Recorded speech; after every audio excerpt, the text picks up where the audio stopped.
그러면 그렇게 다들 심심 있게 꼼짝도 안 하고 끝까지 이렇게 앉아 있대요. 서울 같으면 벌써 수도 없이 일어났다 앉았다 나갔다 들어왔다 막 이럴 건데 우리 여기 연구를 하시는 스님들 육지에서 다 오신 거 아세요? 초대되어 오셨어요. 군복사 스님들이십니다. 우리 군복사 스님들 이렇게 또 연구를 이렇게 청해서 육지에서도 만나기 어려운데 제주 성까지 초대를 해요. 동법사가 굉장한 빽이네요. 네, 연구를 정식으로 배우시는 스님들이에요. 그 중에 저기 또 매니저를 한다고 우리 또 혜진 스님. 제가 입고하는 또 혜진 법사라고 많이 해요. 네.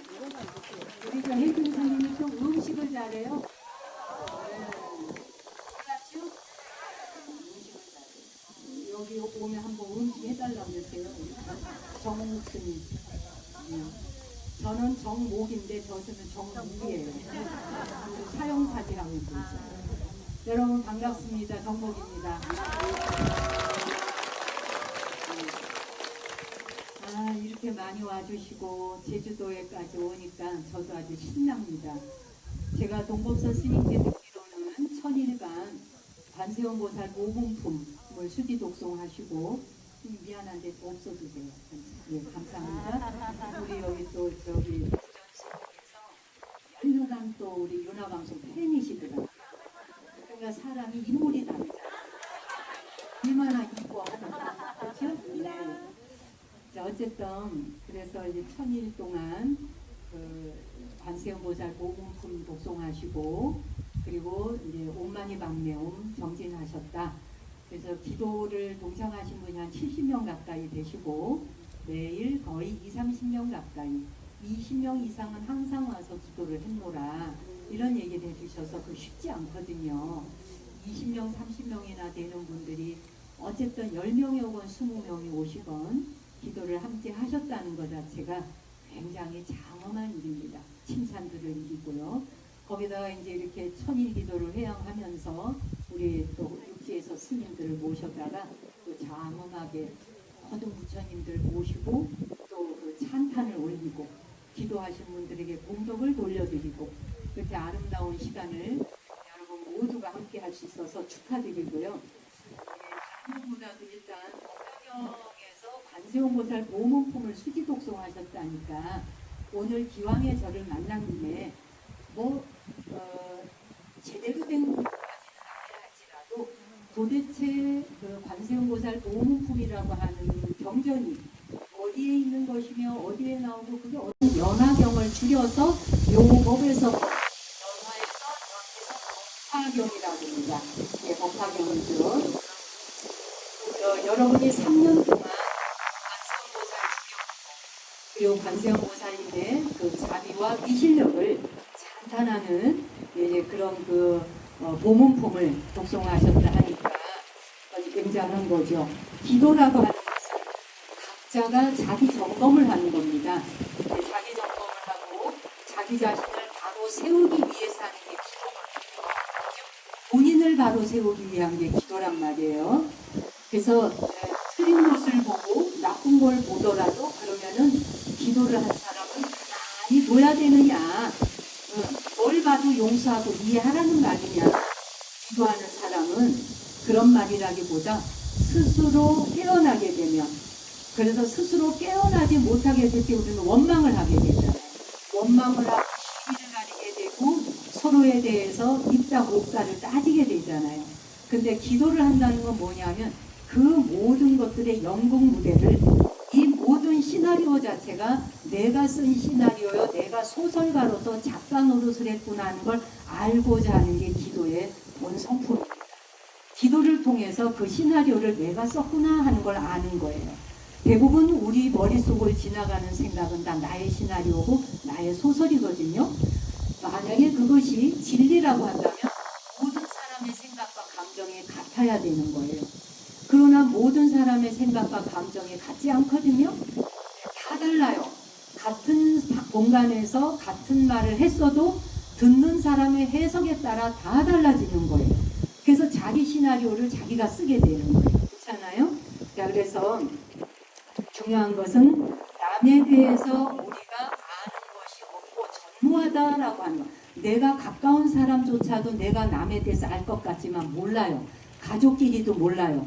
10년, 20년 결혼 생활에서 사는데 저 사람한테 저런 면이 있었나? 매번 놀랄 수도 있다는 거예요. 그렇죠? 정말 황당하네?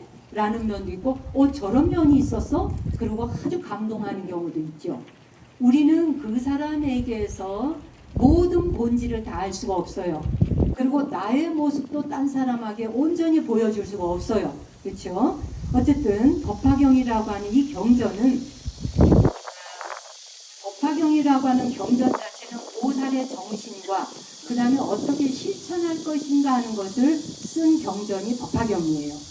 적어도 이 제주 지역에서 더구나 동법사에서 천일기도를 관세음보살 보문품을 읽었다니까 법화경이라고 하는 것이 어떻게 유통되었는가 라는 정도는 알아보자. 그래서 인도에서 실크로드를 따라서 법화경이 전래가 됩니다. 우리나라에서 법화경이 툭 만들어진 게 아니에요. 그렇죠? 인도를 통해서 불교가 전달될 때 실크로드를 따라서 법화경이 같이 들어오는데 여러분이 혹시 이 중에 가보신 분이 계실지 모르겠어요. 실크로드를 순례를 가보셨다면 옥문관이라고 하는 곳을 통과해야 됩니다. 중국에 바로 옥문관이라고 하는 그 문을 통과해서 실크로드로 들어오게 돼 있어요. 제가 아주 오래전에 거기를 갔었는데 중국의 서쪽 끝자락에 있습니다. 예, 인도가 그쪽에서 서역에서 넘어오니까 서쪽 끝부분에서 지나오게 돼요. 근데 그 너머를 바로 서역이라는 거. 예, 그런데 지금은 중앙아시아로 유인이 되었죠. 듣고 지나가더라도 한번 들어보시자 이거예요. 비가 오나요 혹시? 자, 그러면 뒤쪽에 앉아 계시는 분들 법당으로 다 들어오세요. 예, 천막 아래 내비두고 법당에 텅텅 비어 있어요. 법당으로 다 들어오세요. 예, 스님들도 법당 안으로 오셔요. 예, 비 맞고 계실 거 없이. 예, 법당으로 들어 의자 두고 그냥 오세요. 다리 아프신 분만 의자 갖고 와서 앉고 스님 중앙으로 좀 모여주시고 자리를 비워주시면 법당으로 오겠습니다. 들어오세요. 우산 쓸 분은 쓰시고 자, 빨리 움직입시다. 자, 우리 스님들 법당으로 오세요. 자, 됐나요?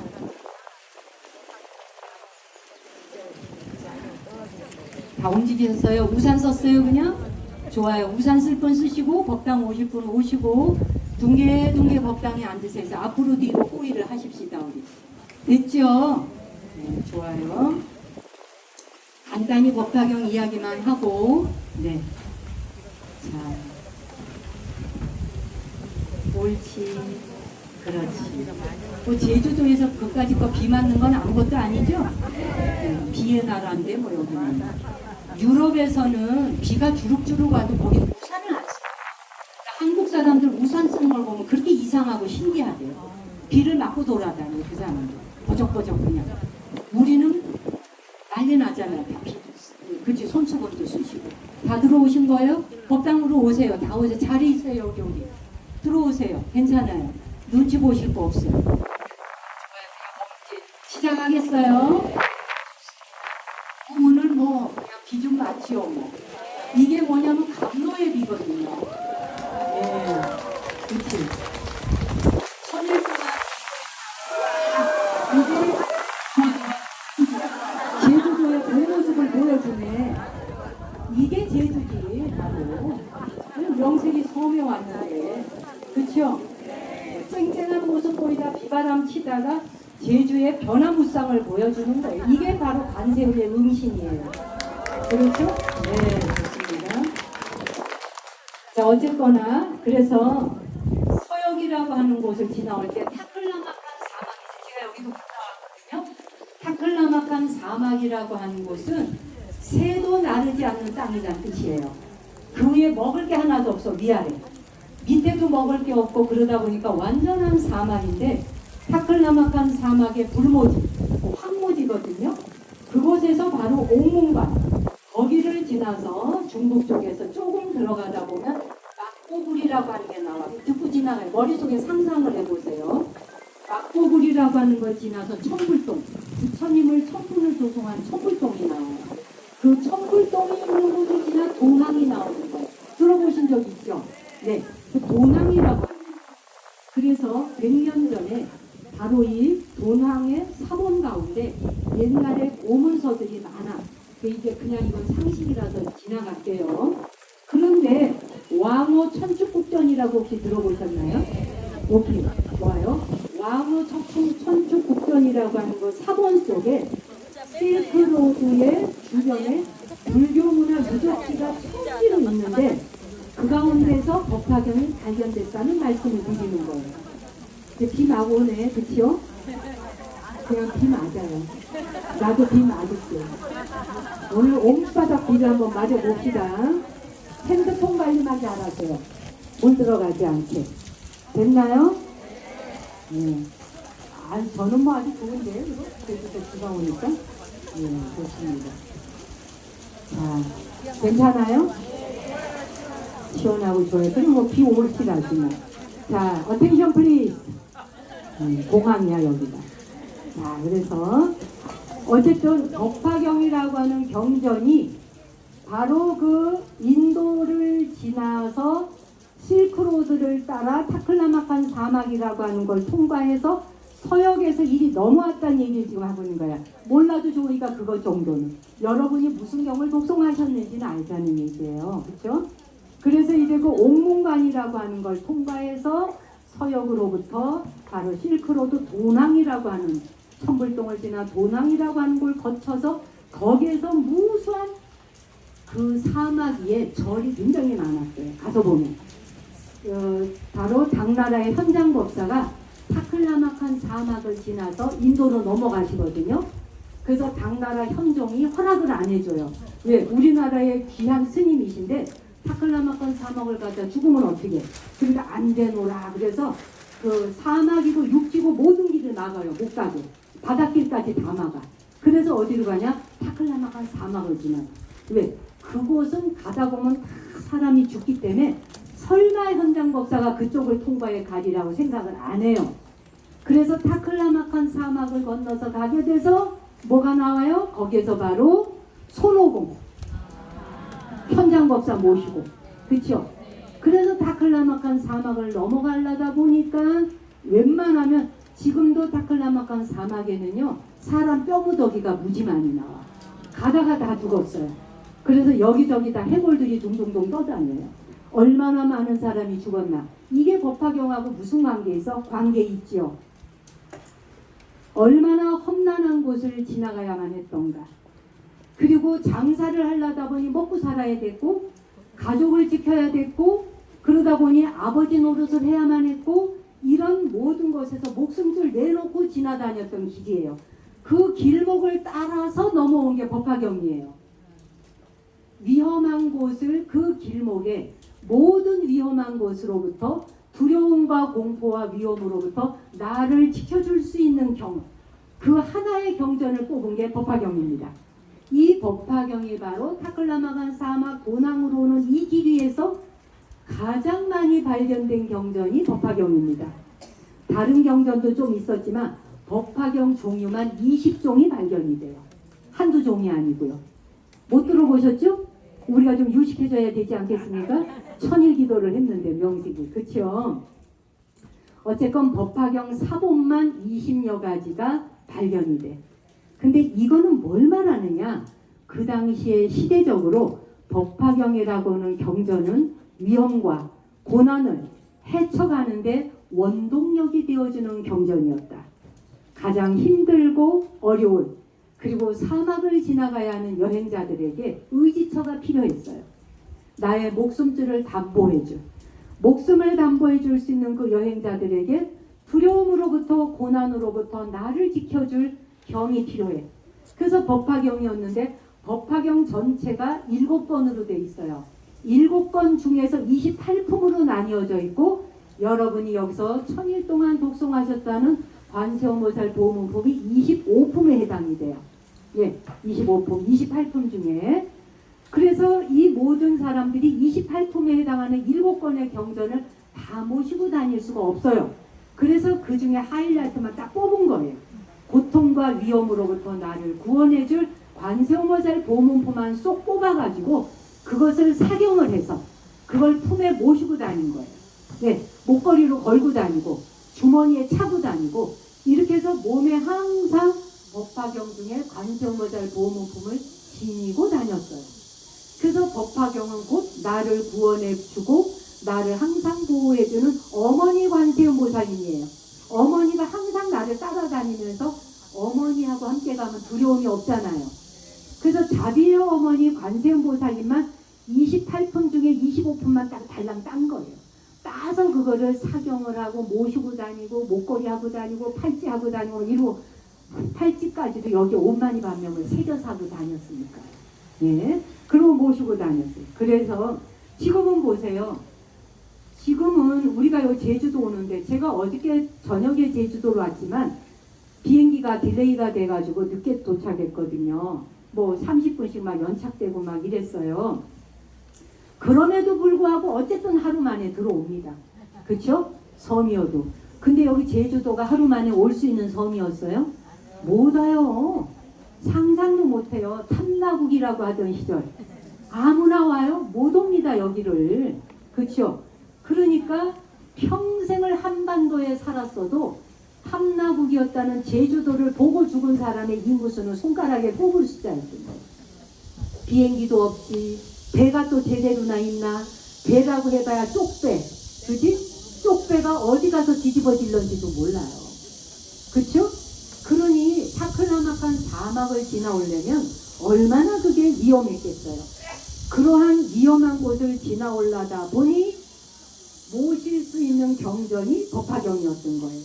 어쨌건 그래서 관세음보살님은 한국 불교에서 가장 오래도록 이어져서 내려오는 이유가 단순히 소원을 빌면 이루어진다는 신앙에서 끝나지 않았다는 거예요. 관세음은 고통을 없애주시는 분이고 초월적인 존재라는 의미를 넘어서서 고통의 소리를 들어주시는 분이었어요. 그래서 관세음이잖아요. 관할 관자에 세상 세자에 소리 음자. 내가 어머니, 엄마, 엄마야 이러고 부르면 여기서는 어멍, 할멍 이러잖아요. 그죠? 그래서 그렇게 부르면은 그 소리를 듣고 달려오시는 거야. 태평양을 건너, 대서양을 건너, 인도양을 건너서라도 그대가 부른다면 달려가리라 하는 게 관세음보살입니다. 아시겠어요? 필요한 사람의 모습으로 항상 다가가시는 분이셨다. 그래서 관세음보살 보문품의 핵심은 딱 세 가지예요. 첫째, 들어주신다. 나의 소리를. 두 번째, 두려움을 없애주신다. 두려워서 불렀어요. 불렀더니 두려움을 없애주신다. 셋째, 필요한 모습으로 네 모습에 따라서 놔두어 줄게. 관세음보살 보문품은 뭐뭐라고요? 세 가지. 첫째, 들어준다. 두 번째, 두려움을 없애준다. 세 번째, 그 모습으로 놔두어 준다.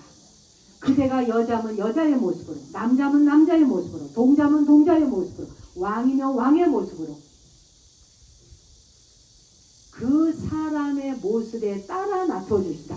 그걸 여러분이 관세음보살 보문품을 읽으신 거예요. 예. 그래서 그런 모습으로 나타나서 관세음보살이 제일 먼저 여러 경전이 있는데, 자, 반야심경에는 누가 등장하나요? 반야심경은 사리불존자, 사리자야, 색득시공, 공덕지세. 사리불존자가 질문을 해. 관세음보살이라고 하는 분은 어떤 분이시옵니까? 세존이시여. 그래서 세존 부처님께서 관세음이 어떤 분이시다라고 해서 설법해 주시는 것이 반야심경이에요. 그래서 반야심경의 질문자 주인공은 사리불존자예요. 예, 그래서 반야심경은 지혜의 경이에요. 관세음보살님의 지혜에 대한 걸 이야기한 것이에요. 근데 여러분이 읽으셨던 관세음보살 보문품은 누가 등장해요? 누가 등장해요? 무진이 보살이 등장하지. 그죠? 3년을 했는데도 이게 안 나온다. 지금부터 3년 다시 기도하라는 뜻이지. 그렇죠? 이제 오늘 해양했잖아요. 내일부터 다시 이제 천일기도 새로죠. 제가 아는 울진 무령사의 스님은요, 만일 기도를 해요. 30년 기도입니다. 거기 만일 기도를 하시거든요.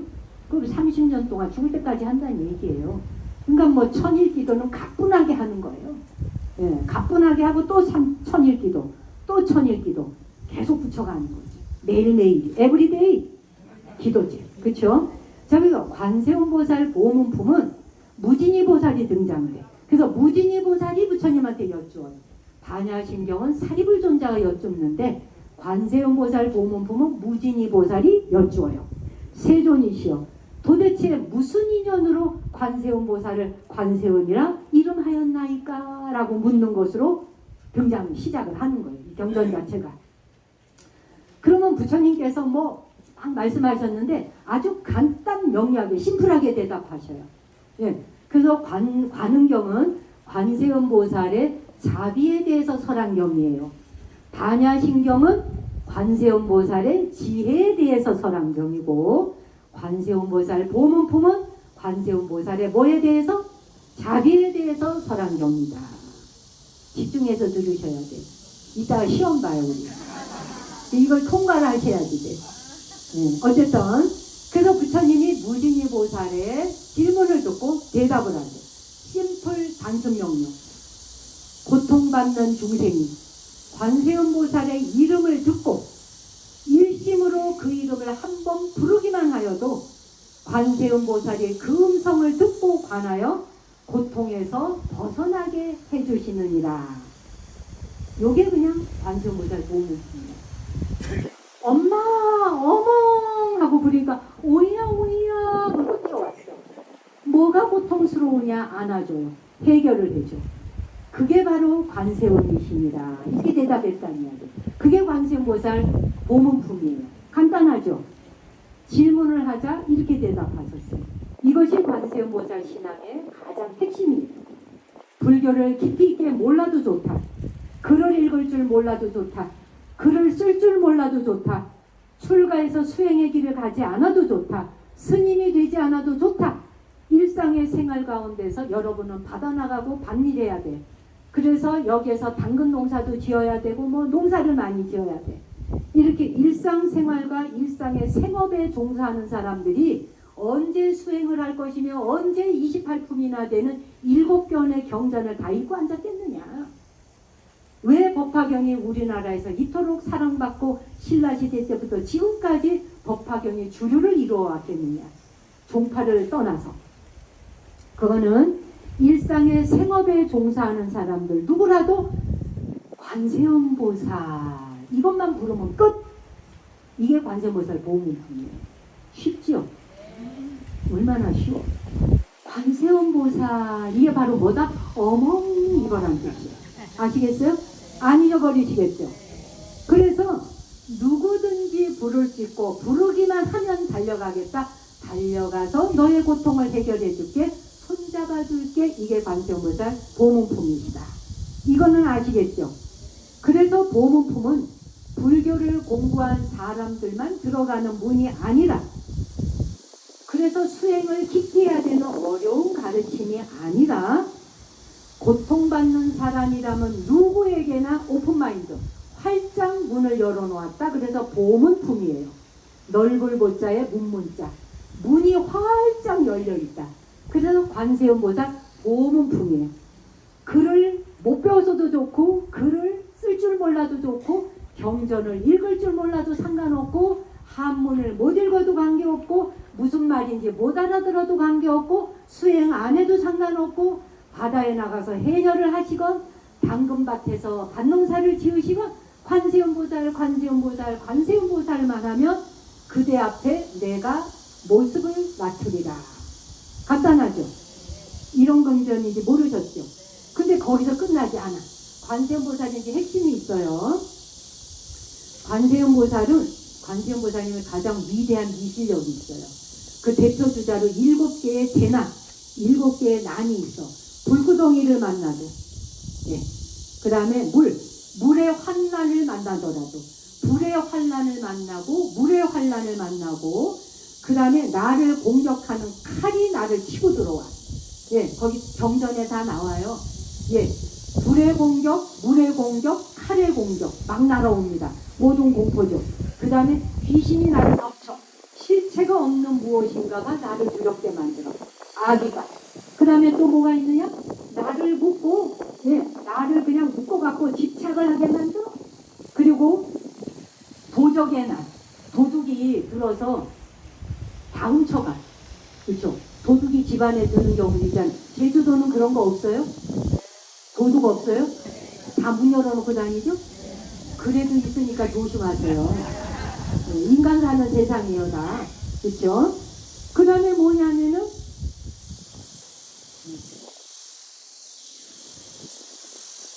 도로에 차량 빼달래 28나에 3400 예, 3400 나가서 도로에 차 좀 빼달랍니다. 부탁합니다. 요게 관세음이야. 상황에 따라 응하노라. 아시겠죠? 저 어쨌건 이 수많은 불의 난리, 물의 난리, 칼의 난리, 귀신의 난리, 원수의 난리, 살다 보면 원수도 지고 사는 거예요. 도적의 난리, 그 다음에 옥살이라는 경우도 있잖아. 감옥소도 가잖아. 감옥소에 들어가는 난리, 이 모든 난리, 그 모든 난리에 생로병사로부터 해결한다. 이래서 칠난이라 그래. 7가지 어려움. 그 칠난이 보문품에 나와요. 근데 이걸 듣고 읽어보시면 병이 다시 보이실 거예요. 칠난이라고 하는 난이 나와. 그 모든 것들로부터 구원하시노라. 라는 거예요. 어마어마하죠? 자, 근데 여기서 끝나지 않아. 여기서 한 발 더 나가요. 관세음 보살이 칠난을 구제하는 정도에서 끝나면 아무것도 아니죠. 여기서 한 발 더 나가요. 관세음 보살은 어떤 분이냐? 시무해자라 그래. 무해는 두려움이 없다는 뜻이고 시는 베풀 시자예요. 무해. 없을 무자에 두려울 외자거든요. 두려움이 없는 걸 베풀어 주시는 보살이시다. 시무해자. 얼마나 좋아. 우리가 사는 세상이 두려움 속에 사는데 시무해자로서 그 두려움이 없도록 베풀어 주신대요. 그것이 관세음의 가장 위대한 점이에요. 시무해자라고 하는 게 관세음 보살의 위대한 점이에요. 칠난을 해결한다 그랬지 아까. 7가지 어려운 것을 해결해. 그 정도에서 끝나지 않고 무해 또한 두려움조차 해결해 주신다. 시무해자. 관세음 보살은 인간이 가지고 있는 가장 원초적인 두려움조차 해결해 주시는 분이다.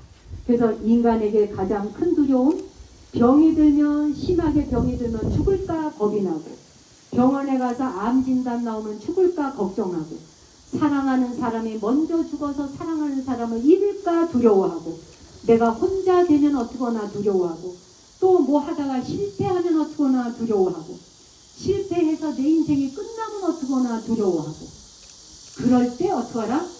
간절하게 관세음 보살을 칭명하라. 그래서 관세음 보살을 칭명하는 방법은 어렵지를 않아요. 경에 뭐라고 나오냐? 일심 칭명하라 이래요. 일심, 한 마음으로 번뇌 망상 가득한 가운데 노는 여가의 관세음을 부르는 것이 아니라 일심으로 호칭을 부르라. 칭명하라. 그래서 요것만이 가장 중요한 핵심은 뭐냐? 일심 칭명하라. 관세음 보살을 부르는데 오직 마음을 하나로 모아. 아무 잡념이 없고 망상도 없어. 두려움도 걱정도 없고 관세음 보살, 관세음 보살, 관세음 보살, 관세음 보살, 관세음 보살. 이러다 보면 어느 결에 누가 나를 이렇게 부르는고, 아 대한민국의 제주도 섬에, 아 여기에 동법사에 어느 신도가 나를 이렇게 부르고 있구나. 그래서 관세음 보살이 제일 바쁘거든. 우리나라에서. 우리나라에서 최고 인기 보살이 관세음이에요. 그 다음에 일본의 최고 인기 보살이 지장보살이시거든. 거기는 지장신앙이 강하잖아요. 그래서 거기는 뭐 애기 있잖아. 낙태했는 거. 낙태했는 것에 대한 거기는 죄책감이 굉장히 많아. 거기도 섬사람이잖아요. 섬사람들이 일본이 가장 두려워하는 게 뭐냐면 낙태시킨 아이의 영가를 천도하지 못할 거라. 그래서 거기는 낙태한 아이들 천도하는 그 의식이 굉장히 많아요. 그래서 이게 사찰 같은 데 가면은 절 입구 입주문부터 시작해서 쫙 올라갈 때 애기 인형들을 쫙 절 입구에 놔요. 가보신 적 있나 몰라. 뭐 청수산이 뭐니 이런 데 가면은 전부 애기 이렇게 해놓고, 그 다음에 그 애기 머리에다가 모자 씌우고 집에서 뜨개질을 다 해갖고 와. 옷을 다 입히고, 그리고 애기 손에다 팔랑개비 지어주고 사탕 지어주고 이래요. 우리하고는 또 아주 완전히 틀려요. 우리는 전부 관세음 신앙이에요. 거긴 지장 신앙이에요. 이 신앙이 틀려요. 그래서 우리나라는 관세음 보살이 불려다니는 데가 너무 많기 때문에 아주 간절히 부르면 이리 오시는 거예요. 아시겠어요? 그러니까 뭐 놀면서 야야야야 뭐 어머 할멈 뭘 관세음보살 관세음 밥 먹으라 뭐 이렇게 해갖고 오시지 않아요. 일심으로 친명하고 그런 애는 관세음보살 그 소리를 다 접촉을 하는 거예요. 소리를 알아들으려면 주파수가 맞아야 되잖아요, 여러분. 그렇죠? 주파수 맞추는 것이 일심 친명이에요. 그게 경전의 보문품에 나와요. 제가 했는 얘기가 다 보문품 해석해 드리는 거예요. 간단하게 신란을 해결해 주시고 그 다음에 또 하나 뭐 시우회자 두려움을 없애 주신다. 그런데 관세음을 부를 때는 뭐다? 일심으로 칭명하라. 칭명, 칭할 칭자에 이름 명자에 이름 명자가 한문으로 저녁석자 플러스 입구자예요. 저녁이라고 하는 뜻은 어둠을 상징해요. 깜깜한 칠흑 같은 어둠 속에서 관세음보살 하고 부르면 그 소리를 알아듣고 오신다. 그래서 칭명, 이름을 부른다. 우리가 여러분이 멀리 나가 있다 그러는데 아무개야 하고 이름 부를 때 그 사람 이름 부르면 딱 돌아보잖아요. 여기 제주공항에 가서 정목스님 이러면 이 많은 스님들이 다가 계셔도 내가 돌아보잖아. 정목스님도 돌아볼 수는 있지. 나 아니면 정목스님이지. 둘이가 이렇게 돌아볼 수 있잖아요. 그게 칭명이에요. 아무리 칠흑 같은 어둠 속에서도 여러분이 여러분의 자녀의 이름을 부르면 자기 자녀가 돌아본다. 자녀가 엄마 이러고 부르면 어머니가 돌아보시잖아요. 그렇죠? 관세음보살은 바로 그거를 상징하는 거예요. 두려움에 사로잡혀 있는 마음을 자비심 쪽으로 돌려주는 것을 말해요. 관세음보살을 능엄경에서는 32응신이라 그래요. 근데 관세음보살 오문품에서는 33응신이라 그래요. 33응신. 32가지 몸을 낮춘다, 33가지 몸을 낮춘다라고 말하는데 32응신이 됐던 33응신이 됐던 숫자가 중요한 게 아니라 여러 가지 모습으로 원하는 자의 모습대로 납부어준다. 여자의 모습을 원하면 여자의 모습으로. 그렇죠? 어린아이를 제도해야 될 때는 어린아이의 모습으로, 남자를 제도해야 될 때는 남자의 모습으로, 왕을 제도할 때는 왕의 모습으로. 그게 관음경에 나오잖아요. 이 보문품에 나와. 바라문을 제도할 때는 바라문의 모습으로. 그렇죠? 그 모든 모습으로 나투는 걸 33응신이라고 해요. 응한다라고 하는 말이 굉장히 중요합니다. 응신이라고 그러잖아요. 응한다라고 하는 것은 뭐냐? 그 모습으로 다가간다는 뜻이에요. 그 모습으로. 왜 오늘 이 순간에 내가 어디에선가 어떤 사람의 이야기를 듣고 진심으로 내가 그 사람의 이야기를 들어준다든지 그 사람에게 필요로 하는 무엇인가의 모습으로 내가 다가간다든지 이걸 전부 응신이라고 해요. 예, 응할 응자거든요. 응한다. 그래서 외국인들이 왜 한국에 왔을 때 한국에 와서 절대 하지 말아야 될 말이 있다 뭐 이런 걸 유튜브로 올려놓은 게 있어. 한국에 와서 삼가해야 될 말 1순위 배고파요. 배고파요라는 말을 하면 한국 사람들은 할머니 만나 먹여서 죽이는 나라예요. 그게 아예 영상에 나와. 한국은 배고파요라고 하는 말을 무지 조심하라. 배고프다 그러면 먹여서 죽인다. 모든 밥상에 다 차려준다. 뭐 두부찌개, 된장찌개 뭐 다 나와. 거기다 전 나고 생선 굽고 뭐하고 반찬 다 주고 더 먹어. 외국 사람들이 이해하지 못하는 말이 더 먹어래. 우리는 많이 먹어 더 먹어가 일상이잖아요. 외국 사람들은 그 말이 너무 이상하대요. 들어본 예가 없대. 더 먹으라라고 하는 말을 안 하고 산다네요. 우리는 더 먹어 문화잖아요. 배고파 그러면 먹어. 그래서 그게 아주 대한민국에 와서 외국인이 한국에 와서 하지 말아야 돼. 1순위 배고파요 소리 하지 말라. 특히 시골로 갈 때. 할머니한테 배고파요. 영어를 못 알아들어 여기를 쥐고 배고파요. 홀롤롤롤롤롤 이런 데는 앉혀놓고 못 일어나게 만든다. 아주 먹어서 죽어나갈 때까지 먹인다는 거예요. 맞는 말이죠. 이게 뭐예요? 배고픈 자에게 놔두신 응신이란 뜻을 말합니다. 배고픈 자에게 응해주는 거예요. 그렇죠? 그래서 뭐 길 묻는 사람 있잖아. 우리나라에 와서 누가 길을 묻죠? 우리나라 사람들은 다른 나라 사람들은 몰라요. 도망 안 가요. 길을 다 알려줘. 설령 말이 안 통해. 막 스페인 언어 쓰고 러시아 말 쓰고 영어 쓰고 이러잖아. 그래도 막 어디 랭귀지를 해가면서 워워워워워워워워워워 막 이런 손가락질을 해서라도 반드시 길을 가르쳐 주는 게 한국 사람. 그 다음에 따라오라 그래 또 한국 사람. 오라 오라 오라 해서 거기까지 또 데려다 줘. 그런 나라는 한국밖에 없다. 오라 그래서 데려다 주는 건 대한민국밖에 없다네. 맞잖아요. 우리는 끝까지 데려다 줘. 그리고 짐이 무거우면 짐까지 들어줘. 놀래 자빠져 놀래 자빠져. 이게 전부 뭐야? 응신이라는 거. 우리나라는 관세음보살의 도량이에요. 특히 그 중에서 제주도는 관음의 도량이에요. 왜 그런지 이제 들어보세요. 그리고 교육지에서는 트럭 아저씨가 잠시 차를 세워놨어요. 세워놨는데 트럭에 문을 열어놓고 잠시 갔다 온다고 했는데 줄줄줄줄 차가 흘러가는 거야. 근데 어떤 아저씨가 핸드폰을 보고 가다가 갑자기 트럭이 몰려오니까 내려오니까 이렇게 보니까 기사가 없어. 핸드폰을 집어던지고 얼른 올라타서 차를 딱 세워요. 이런 걸 응신이라고 해요.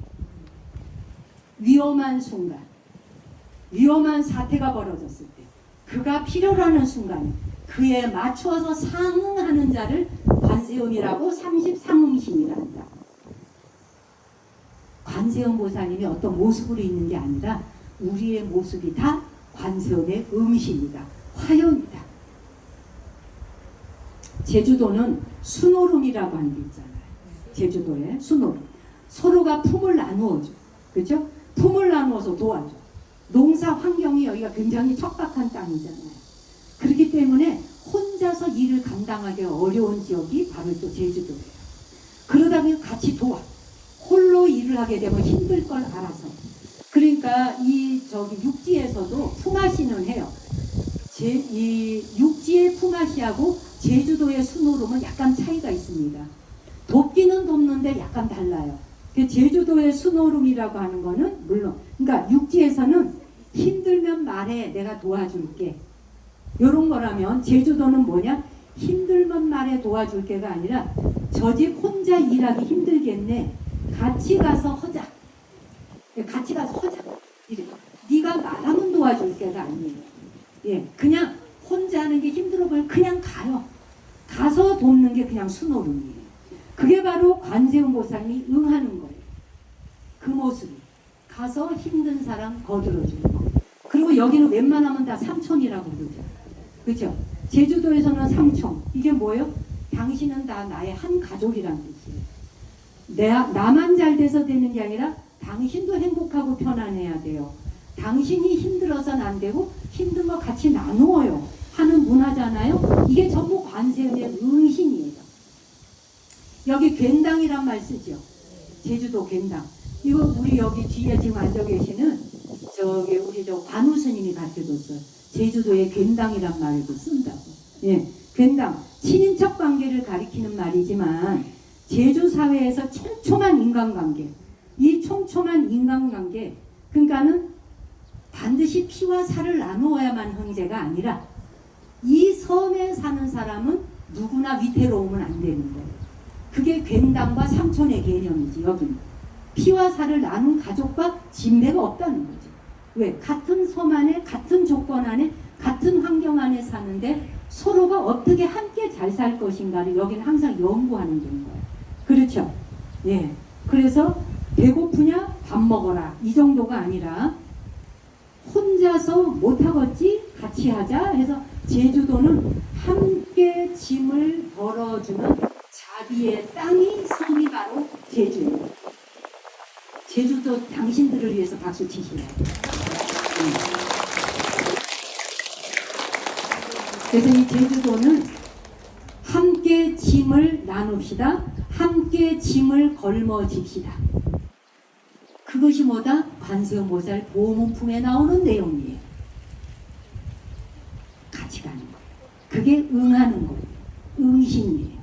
이해가 가죠? 네. 여기 그리고 해녀도 계신데 해녀 혹시 계시면 손 한번 들어보실래요? 존경하옵니다. 합장입니다. 해녀의 삶이라는 거는 해녀는 전 세계에 우리 제주도밖에 없습니다. 일본이나 필리핀도 해녀가 있는데 우리나라에서 결혼하러 간 겁니다. 시집장가 간 겁니다. 남자고 여자고. 해녀라는 개념은 한국 한반도밖에 없습니다. 그래서 여기에 준철 선생님이라고 사진 찍는 그 전문가가 여기 와서 2년간 살면서 해녀만 전문으로 사진을 찍어서 유네스코 등록하려고, 그 일본이 등록하려고 아주 설치고 난리가 났었죠. 그래서 일본이 등록하기 전에 우리가 먼저 등록하려고 2년간 여기 와서 제주 해녀들 사진 찍어갖고 유엔까지 가서 아예 영상으로 보여주고 전시까지 하고 난리가 났었죠. 제가 그래서 그거 갖고 그 사진전 앞에서 공개 방송까지 했습니다. 강남 코엑스에서. 이게 제주도 해녀들에겐 불통 문화라는 게 있잖아요. 불 피워놓고, 그죠? 불통 문화라는 게 불 피워놓고 뭐예요? 불을 피워놓고 몸을 말리면서 어린 해녀한테, 그 나이가 어린 해녀한테 상군, 여기가 상군, 중군, 하군 있죠. 상군 해녀가 이제 스님 공부 많이 했지 제주도.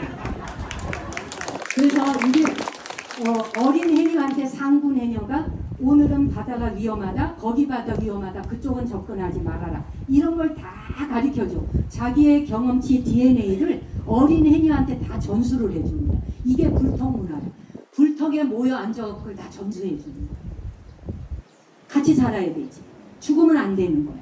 함께 행복하고 같이 위험으로부터 항상 구제해야 되는 문화예요. 어디에 가면 전복과 소라가 있다. 거기에 가서 그거 따라. 예. 그 다음에 여기 왜 그 제주 해녀 그 사진 찍었을 적에 그 저기 준철 선생님 그 얘기를 하더라고요. 바다에 들어갔어요. 들어갔는데 너울이 올 때 있잖아요. 너울이 온다고 소식 전하고 오는 게 아니잖아요.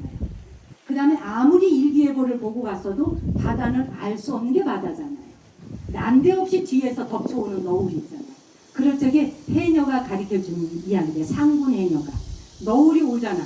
그럼 머리 이게 높은 매층 아파트 높이로 너울이 오는 거예요. 그럴 적에 거기서 허우적거리면 다 말려 죽는 거예요. 그래서 그때 완전히 힘을 빼래요.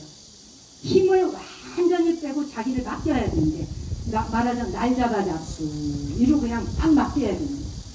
거기서 살겠다고 물속에서 무릎 펴주고 버둥거리면 물이 날아간다는 거예요. 그래서 뒤에서 너울이 난데없이 덮쳐 너무너무 두려워. 여기 뒷꼭대기가 쭉 있어요. 해녀라. 아무리 상군 해녀라. 그럴 적에 너울이 오잖아. 그러면은 우리 왜 스님들 방아착 하라 그러잖아. 다 놓아라. 방아착. 아주 요만큼 0.0000001mm의 힘도 쥐고 있으면 안 돼. 완전히 놓아야 돼. 죽음에게 나를 맡기라는 거죠. 완전히 탁 맡기고, 요가에서 그 사바아사나라는 게 있어요. 그게 시체가 되다예요. 시체가 된 듯이 나를 맡겨야 돼. 그래야 살아. 이순신 장군이 그랬잖아요. 죽고자 하면 살 것이요 살고자 하면 죽으리라. 해녀들에게 이 이념이 딱 맞는 거예요. 그 너울이 덮쳐올 때 완전히 힘을 쫙 빼면은 너울이 한번 1차로 덮쳐온답니다. 가만히 있어야 되는데 왜? 3번 덮쳐간대요. 한 방에 끝나지 않는데. 그래서 한 번 쫙 왔잖아. 그 다음에 가만히 다시 있어야 돼. 그러면 이게 한 번 말고 간 다음에 2번째 다시 조금 약한 것이 다시 오는 거예요. 그 다음 3번 너울이 올 때까지 기다려줘야 돼요. 그러고 난 다음에 숨빗소리라고 해요. 숨빗소리를 내면서 이제 3번 덮친 다음에 목을 빼갖고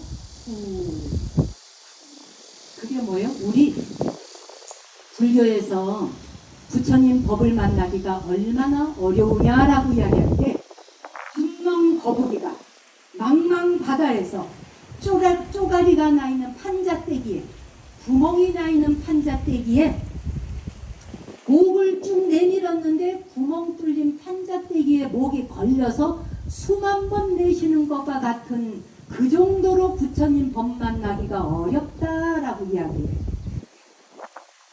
해녀들이 너울을 만나서 죽음 속에서 삶의 길로 온다고 하는 것. 3번의 너울이 덮쳐올 때까지 완전히 바다에 나를 던져야지만 살 수 있다.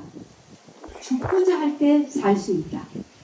그런 길이 생에 대해서 죽음의 고비를 수도 없이 넘겨보신 거예요. 죽음의 고비에 나를 던져서 왜 그랬을까? 전복 하나 따보려고. 전복도 더 깊이 들어가요. 수심 40m까지 들어가는 경우도 있고, 수심이 수심이 20m, 25m 있지만 제일 깊이 가면 40까지 돼요. 그러면 이 해녀들이 두통 증세 굉장히 심하게 오는 거 아세요? 수압에 의해서 뇌가 눌려가지고, 그래서 이 뇌를 찍으면 정말 이 뇌가 눌려가지고 정상적인 뇌가 아니에요. 그런데도 그 정신력이요 진짜 어마무쌍하죠. 저는 해녀들을 진짜 존경합니다. 박수 한번 드려요. 대단하죠? 저분들이 관세음 보살님이십니다. 그거 전복 하나 따가지고 내다 팔아서 자식 교육시킨다. 자기 자식은 해녀 안 시키고 교육 많이 시켜서 육지로 내보낸다. 그게 해녀의 삶이잖아요. 이게 전부 응신이에요. 이게 관세음 보살 응신이라는 얘기입니다. 그래서 참 보면은 자비라고 하는 것은 내가 주고 싶은 걸 주는 게 아니에요, 여러분. 잘 들어보세요. 자비는 뭐라고요? 내가 주고 싶은 걸 주는 게 아니에요. 상대에게 지금 필요한 모습으로 나타나 주는 것이 자비예요. 그 사람이 필요로 하는 모습, 그것을 주는 게 자비심이거든요. 오늘날의 관세음 보살은 해녀일 수도 있고 의사일 수도 있고 119 구급대일 수도 있고, 그렇죠? 뭐 소방관, 경찰관, 상담자, 뭐 과학자, 뭐 택배 기사, 모든 사람이 다 관세음이 나 필요로 하는 거 다 갖다 주고, 다 내가 아프다고 다 수술해 주잖아요. 어떻게 관세음이 아닌 게 이 세상에 존재하겠냐는 거예요. 이 세계가 관세음으로 이미 응신하고 있는데 그대가 눈이 어두워 보지 못할 뿐이로다. 그래서 어리석음을, 먹구름을 걷어내는 것이 불교 공부의 전부예요. 먹구름을 걷어내면 그 위에 창창한 맑은 하늘이 있다. 그와 같이 그대가 본래의 관세음, 그야말로 본래의 여러분이 불성을 가진 존재다. 먹구름이 잠깐 꼈다 해서 그대가 부처였던 성품을 한 번도 잊은 적이 없어야 합니다. 그런데 한 번씩 잊어버리고 까먹잖아. 그래서 엄마 부르듯이 관세음보살, 관세음보살, 관세음보살을 부르라. 그럼 네 안에 숨어있던 관세음의 그 모습을 놔둔다. 두려움이 사라진다. 무슨 말인지 이해하겠죠? 관세음보살이 어디서 뿅 하고 나타나는 게 아니에요. 오늘 누군가의 어려움 앞에, 누군가가 걱정을 하고 근심하고 두려워할 때 그 사람 앞에 내가 어떤 모습으로 응할 것인가, 그 모습의 마음가짐이 바로 관세음의 모습이다. 여러분 제주도에 사시니까 잘 아시겠네요.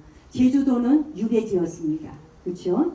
여기가 유배지인데 추사 김정희 기념관 제가 3번 가봤어요. 최익현, 그렇죠? 다 유배 왔던 사람이에요. 우암 송시열 선생은 제주도로 유배 오다가 저기 남해 쪽에 보길도에서 풍랑을 만나서 못 오죠. 배를 못 타요. 제가 그 보길도까지 들어갔었어요. 그래서 이제 거기서 발이 묶여 있다가 다시 불려 올라갑니다. 오라고. 불려 올라가다가 정읍에서 사약을 가서 죽어요. 그렇죠? 자, 그런데 정조 때에 이 제주도로 유배를 온 사람이 있는데 27살 먹은 조정철이라고 하는 사람이 유배를 옵니다. 그래서 여기가 그 영모 사건에 휘말려요. 장인이, 예, 이 사람이 27살인데 자기 장인이 영모 사건에 연루가 되면서 집안이 다 쑥대밭이 되는 것이잖아요. 그래서 사위가 바로 이 제주도로 유배를 오게 됩니다. 그래서 제주도에서 27년을 살아요. 그 다음에 추자도까지 가요. 추자도 제주도 오가면서 30년 유배 생활을 합니다. 27살에 와서. 네. 그런데 가문이 풍비박산이 났죠. 한마디로. 그런데 아내마저 먼저 세상을 뜹니다. 대역죄인이다 보니까 누구도 이 사람을 가까이 하면 안 돼요. 왕래를 할 수가 없어요. 그때 바로 이 제주도에 사는 홍윤혜라고 하는 여인이 바로 음식을 날라다 줍니다. 홍윤혜가 음식을 날라다 주고 구하기 어려운 문방사우를 구해가지고 상인한테 그걸 돈 주고 사서 바로 이 사람한테 문방사우까지 전해서 붓도 주고 종이도 주고 공부를 하게 합니다. 그러다 보니 사랑에 빠졌지. 그 딸까지 낳아요. 어쨌든 그래서 홍윤혜는 외롭고 궁지에 몰린 한 인간을 먼저 보살핀 것, 이게 관세음의 모습이라고요. 이해가 가세요? 예. 그런데 1781년 300년 전 이야기예요. 이게 그때 김시구라고 하는 사람이 제주 목사로 부임을 해옵니다. 근데 이 사람이 누구냐? 제주 목사로 부임해온 이 사람이 바로 조정철 시간하고 연수지간입니다. 그 와서 나왔으니 어떻게 돼? 김시구가 조정철을 죽이려고 덤비죠. 그래서 어떻게 하냐면 홍윤회라고 하는 사람을 꼬셔서 임금과 조정 대신을 조정철이가 욕을 했다. 불평불만을 쏟았다. 그래서 다른 유배인들하고 내통했다. 이 거짓을 고하라. 부인한테, 홍윤회한테. 근데 홍윤회가 어떻게 돼? 끝까지 거짓말을 하지 않아요. 그래서 모진 고문을 받다가 죽습니다. 고문 끝에. 근데 그때가 어떻게 됐어? 딸을 낳은 지 석 달 만에 죽습니다. 3개월 만에 죽고, 그러고 나서 그로부터 30년의 유배가 풀려요. 그래서 올라가고 어떻게 되냐? 1811년이니까 30년 넘어서 60살이 넘어가지고 제주 목사로 부임을 합니다. 조정철이. 예. 그래서 제주 목사로 부임을 해와서 어떻게 되냐? 27살에 죄수로 끌려왔던 바로 이곳에서 30년이 넘는 세월을 보낸 뒤 60살 환갑이 넘은 뒤에 이곳에 와서 제주를 다스리는 목사로 와서 제일 먼저 한 일이 뭐다? 그녀의 무덤을 찾아요. 그래가지고 직접 홍의녀 지묘라 라고 해갖고 바로 그게 제주 애월에 있습니다. 애월에 가보세요. 제주 사람이라면. 예. 그래서 묘비를 세워주고 그 묘비에다 글을 세웁니다. 그녀가 자기에게 어떻게 했는지, 그 다음에 뒤에다가 시를 씁니다. 아주 멋있는, 그것까지는 소개할 여가 없으니까 여러분이 직접 가서 보시고. 그런데 이 사람이 60살이 넘어가지고 세상에 제주 목사까지 했는데, 그 다음 또 육지로 가서 충청도 관찰사도 지내고 이족 참판도 지내, 형조 판서까지 지내. 대단한 사람이죠. 말년에 복이 튼 거예요. 말년에. 그렇죠? 그래서 홍윤회라는 사람은 외롭고 고통받는 사람을 보살폈고, 조정철은 그녀의 은혜와 사랑을 잊지 않았다. 그래서 그 사람을 의녀로 대접을 합니다. 공식적으로 이름을 붙여서 불러주고 그 신분 자체를 높이 올려줍니다. 제주도에서 하찮은 계급이었는데 신분을 올려주어서 묘비를 세워줍니다. 그래서 참 그 은혜를 잊지 않고 사람의 노릇을 책임지고 실천한 사람. 저는 이 조정철의 이야기와 홍윤회라는 사람을 33응신에 비교하고 싶은 겁니다. 정말 고통스럽고 여기까지 오는데, 육지에서 조정에서부터 여기까지 오는데 배를 타고 한 달 넘게 왔을 겁니다. 배가 안 뒤집어지고 여기 도착한 것도 신기찬란해요. 그 조그만한 쪽배를 타고. 지금은 제주도 올라가려봐요. 페리오를 타고 와. 거기다 쾌속정 타요. 우리나라 한반도가 조선산업의 제1등 국가예요. 지금 인천공항, 부산공항 가보세요. 배가 얼마나 찬란한가. 대한민국한테 배를 맡기면 책임지고 완전하다. 대한민국이 왜 모든 것에 1등이냐. 우리는 완벽하게 책임지는 사람들이에요. 한 번 시작하면 끝장을 봐. 제주도도 끝장 보는 과 있죠. 그래 안 그래요? 실무시 말아야 하다가 말아버리면 안 되지. 그렇죠? 자, 어쨌든 그 다음에 여기 제가 정목스님에게 들었는데, 관세음보살도 하지만 옴마니 반명을 하신대요. 여기가 옴마니 반명이 관세음보살 진언이에요. 그렇죠? 옴마니 반명, 육자 대명왕 진언. 6글자 안에 관세음보살의 자비와 지혜를 하나로 압축했다.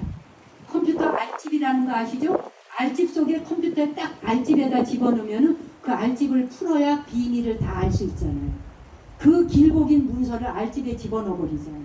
그와 같이 옴마니 반명이라고 하는 거 하나의 6글자 안에 압축을 해버립니다. 관세음의 위실력과 지혜와 자비를. 그러면 관세음보살 옴마니 반명이 무슨 뜻이냐 정리할게요.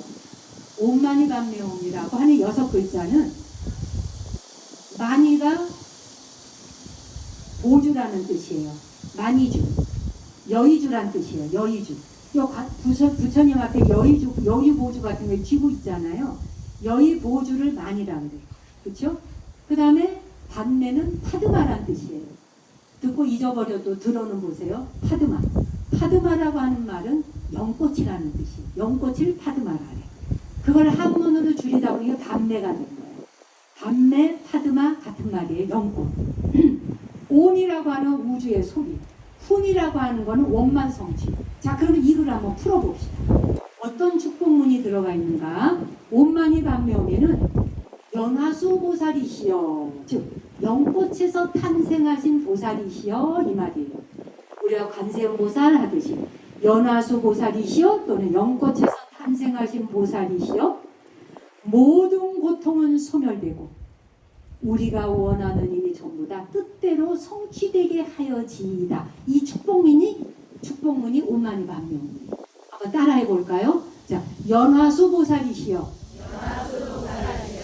모든 고통은 소멸되고 모든 일이 뜻대로 원만 성취되어지이다. 원만 성취되어지이다. 다시 해볼게요. 연화수 보살이시여 모든 고통은 소멸되고 모든 일이 뜻대로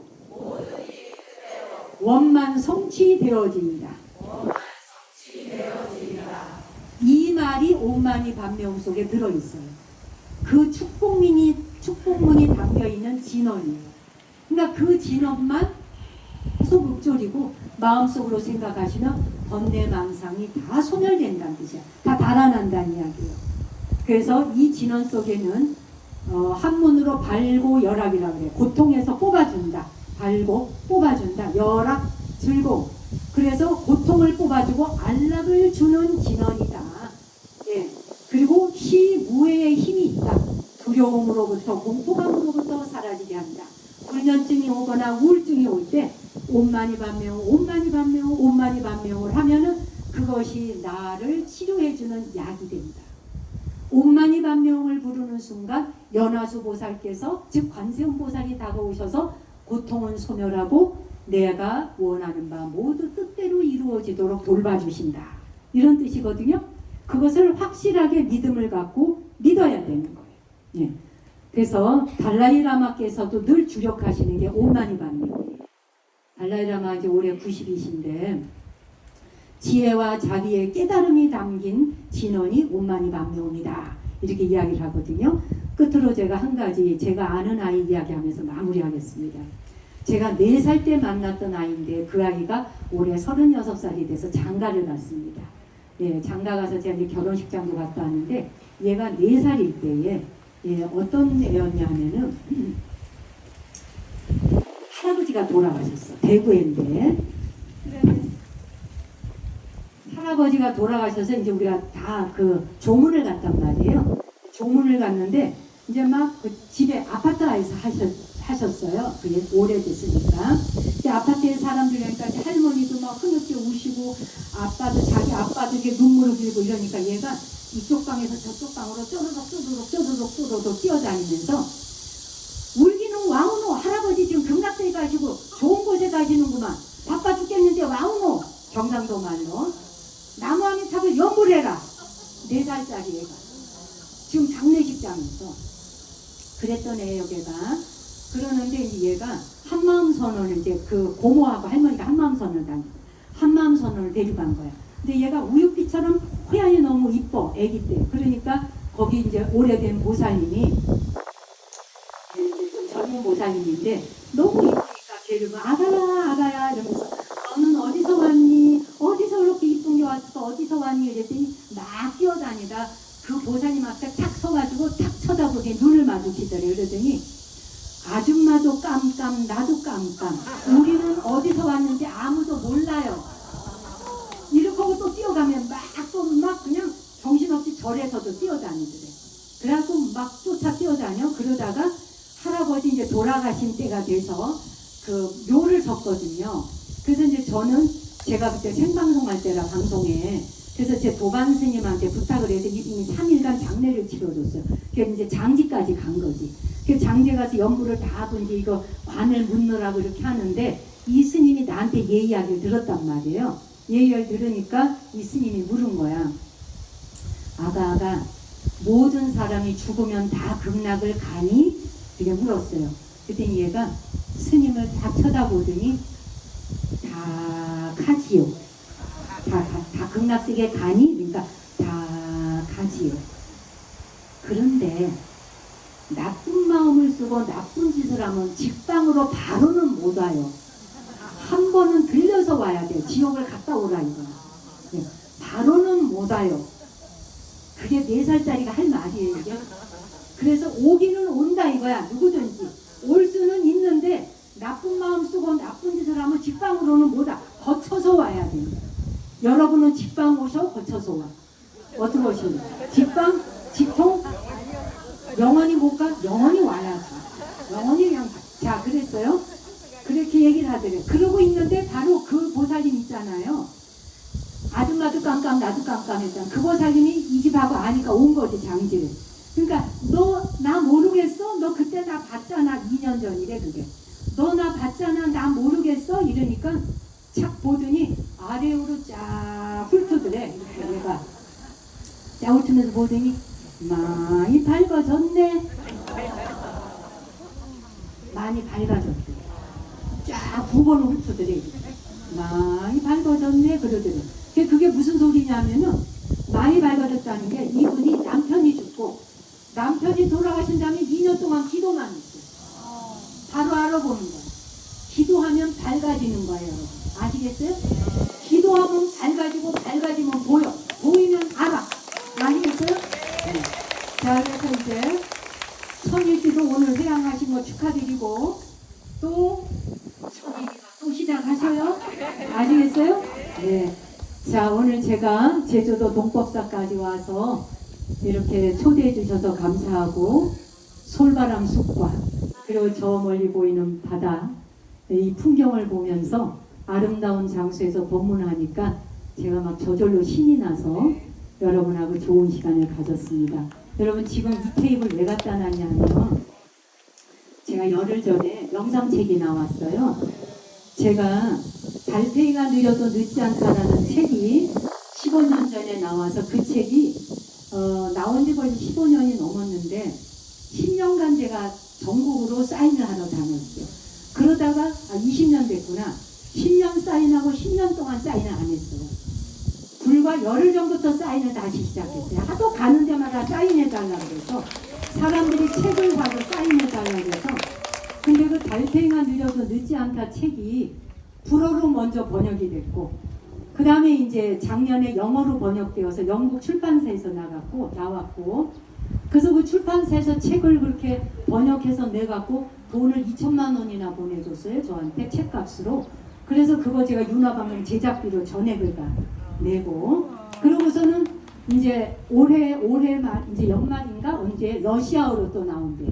그러니까 얘가 달팽이가 볼록볼록 기어가지고 꼼지락꼼지락 해서 러시아까지 지금 간 거야. 그런데 이게 3년 안에 포르투갈어, 독일어로 다 나온대요. 네, 그래갖고 유럽 전역에 그 달팽이가 느려도 늦지 않다라는 그 책 한 권이 세계 각국어로 나온다 해서 저는 너무 신기한 거예요.